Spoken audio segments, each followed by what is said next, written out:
Good morning everyone, this is Satish. I'm working as a lecturer in science. I'm from Government Polytechnic Carpet, Mandya district.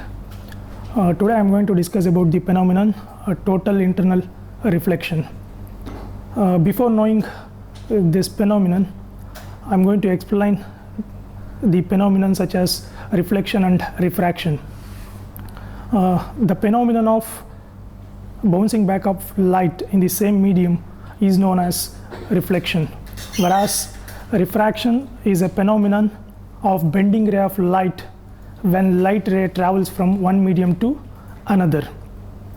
Now let us consider a surface and let us imagine a normal to the surface.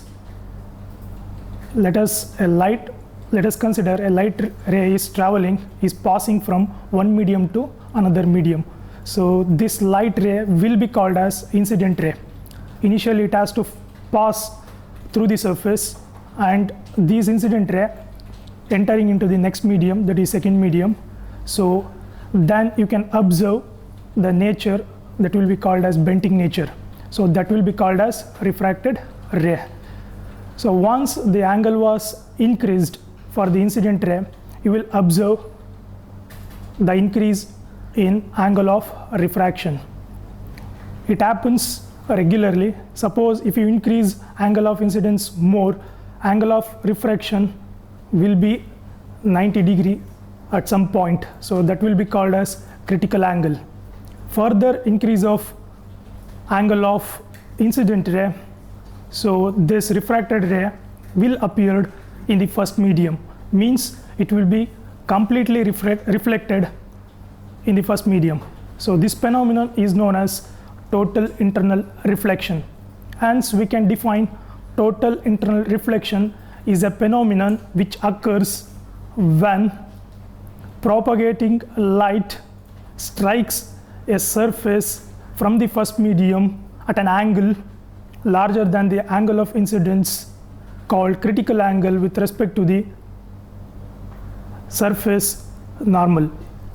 So I'm going to give simple example. I'm going to connect simple example. So you people know the coach of athletes, he had number of athletes, maybe 20 or 30 athletes. He was going to give inputs for all the athletes. He was going to guide all the athletes. Out of 20 athletes, finally he was going to choose 4 or 5 athletes in another game of Olympics. That is the aim, to win medals. So that 15 athletes, they were not completely failed. All the athletes, they are behave like bented ray, refracted, but some of the athletes chosen by the coach, they will completely reflected in the same medium, same ideas how the athletes gained from the coach.